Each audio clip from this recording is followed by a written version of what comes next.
incidentally, it's been discussed that many children with ASD, ADHD, etc., also have hypermobility and or EDS.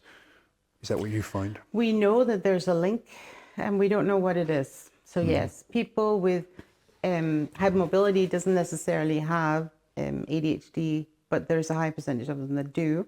But we know that most everyone on the autistic spectrum are also hypermobile, but we don't know why. So there is a link, and that's definitely been noted in the literature. Yeah, that complicates the picture, doesn't it? I mean, very much. Does treating one affect the other? Does one cause the other?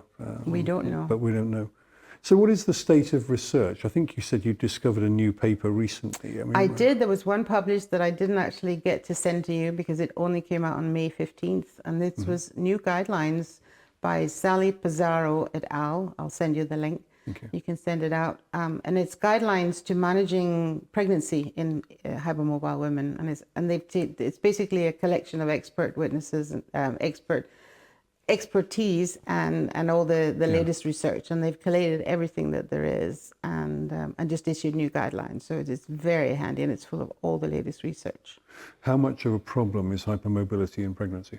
It's a huge problem, because they are much more prone to bleeding, they're much more prone to potentially losing the pregnancy, they're much more prone to early delivery or complications during delivery. And really, I think the main thing is that if a woman is scheduled for a C-section, for instance, her birth care team has to be aware that she may not react properly to local anesthetic. So for instance, an epidural, it may not work well for her, so they need to be aware of that.